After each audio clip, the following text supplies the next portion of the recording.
Hey everyone, today we're talking about designing an experiment, also known as experimental design. Now we've seen a couple of lab demonstration videos this year. Those were all based off of pre-designed experiments.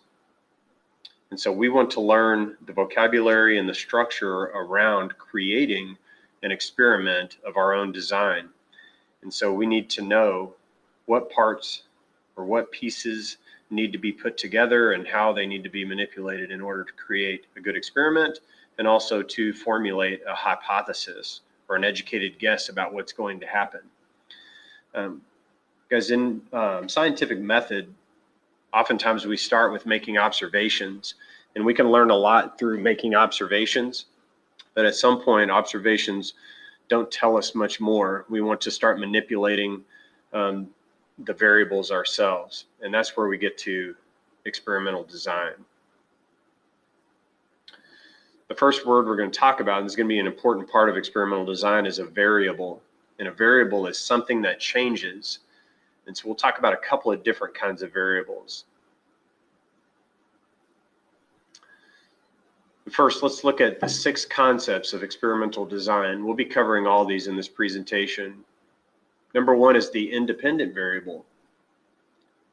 2 is the dependent variable. There's our different variables.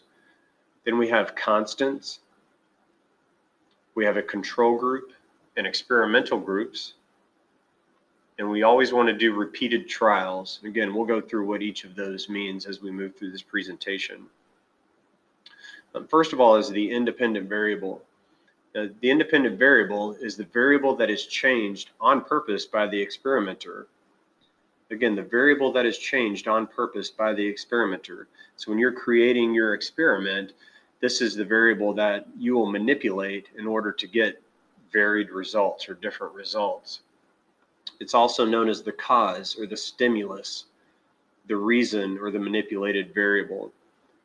And when we write our hypothesis, this is going to be the if part of the hypothesis. Now, I know some of y'all have covered this previously, but a hypothesis is written as an if-then statement. If this happens, then this will happen.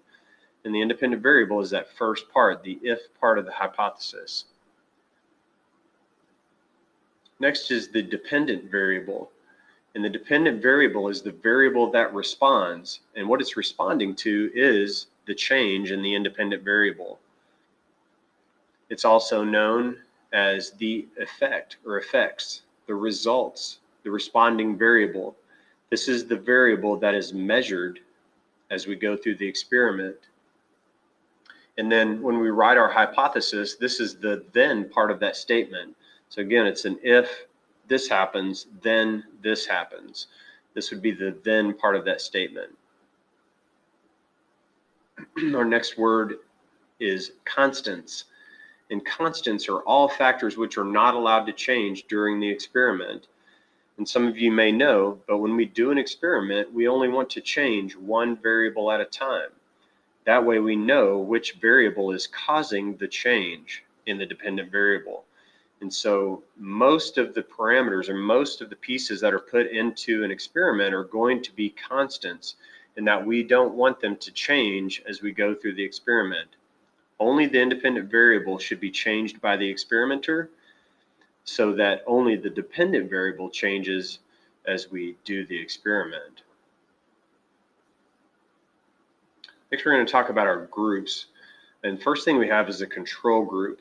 The control group is the group to which everything else is compared, often called the normal or untested condition. And so this is going to be a group that is in the experiment but is not receiving the changes in the independent variable. That way, when we have changes in our results, we can go back and compare them to the same group.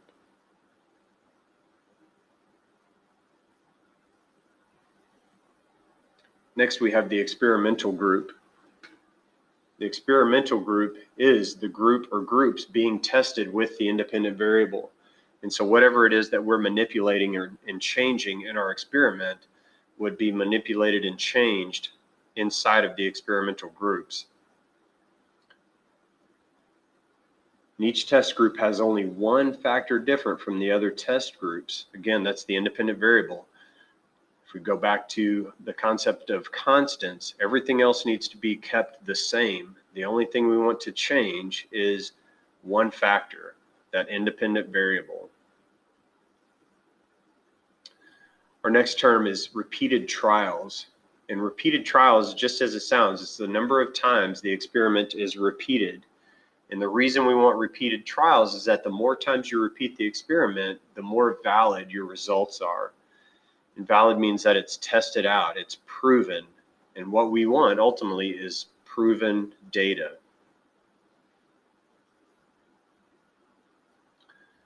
All right, now that we have those structures in place, the next thing we're going to learn how to do is using the IVCDV chart to design an experiment.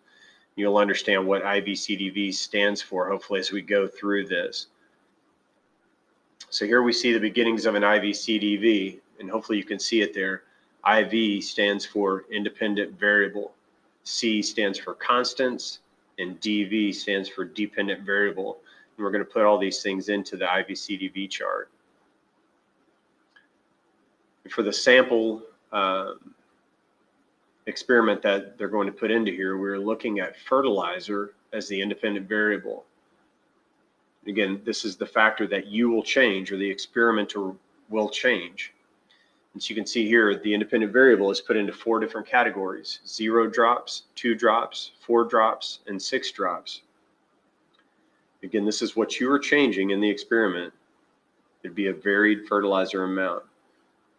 And the plant with no fertilizer would be the control group.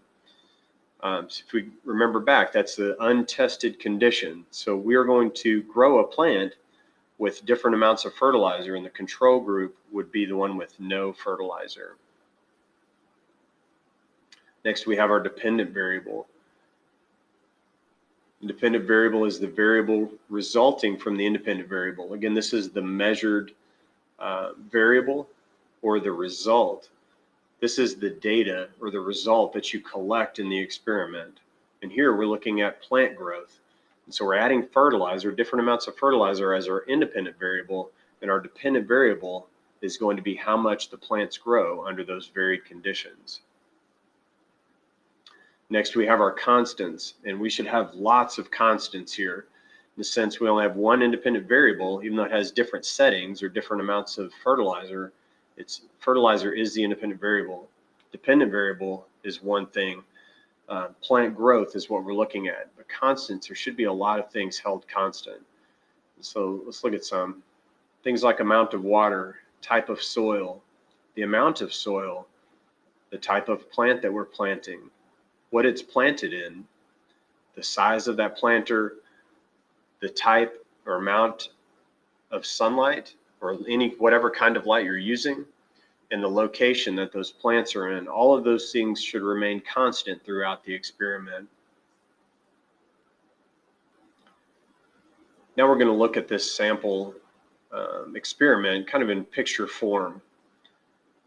And you see here we have a sky and sun. We're going to add in some of these elements. And so here are our plants. Got a flower. You notice they all have what looks like raindrops on top of them. That's going to indicate water, so they're all getting the same amount of water. It's got a thermometer down there that's representative of the same temperature. So essentially, if we have them all in the same location, they should be the same temperature. And here comes our independent variable. No fertilizer, 2 drops, 4 drops, and 6 drops of fertilizer. It's asking, what is this called? There's your control group. The no fertilizer group is your control group. And then these would be your experimental group, where you're varying that independent variable with 2 drops, 4 drops, and 6 drops of fertilizer. What are all these things called? Those are all constants. Again, the type of plant, the amount of water, the temperature, the planter that it's planted in, the amount and type of soil, all those things we want to remain constant so that we know the only variable that's changing is the amount of fertilizer.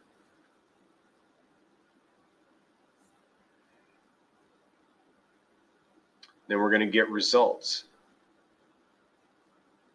And you can see the varied results we have here. So it says the plant growth that you observe here can be called what? It's the result of adding the fertilizer, or the response, the effect, that is known as the dependent variable. Again, the dependent variable is what we measure. It's the result. So if we wanted to change this experiment, it says, what do you do if you want to test the type of soil instead of fertilizer? And in this case, the type of soil would become the independent variable, and amount of fertilizer would become a constant. All right, guys, lastly, we're going to talk about forming a hypothesis. And for this, we're going to use what's called a V-chart. Again, a V-chart. And so we have our IVCD V-chart filled in. We're going to discard, or not discard, but not use the constants. Really, for the V-chart and forming the hypothesis, all we need is the independent variable and the dependent variable.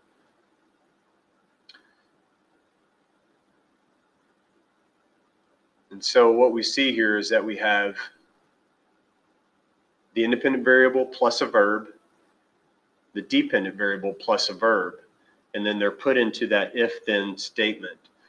But you see the red line there. The reason this is called a V-chart is it kind of forms a V there as a roadmap, if you will, or a guide to forming the hypothesis. So again, if independent variable plus a verb, then dependent variable plus a verb. In this case, talking about fertilizer and plant growth. So if fertilizer is added to plants, then plant growth will improve. So you have the independent variable and the dependent variable plugged right into that formula. Given just another example of the V-chart, again, we have the independent variable plus a verb. That's the if part of the hypothesis. And we have the dependent variable plus a verb. That's the then part of the hypothesis. You add those together, and what you get is your hypothesis. It's a fairly simple roadmap if we follow it from beginning to end.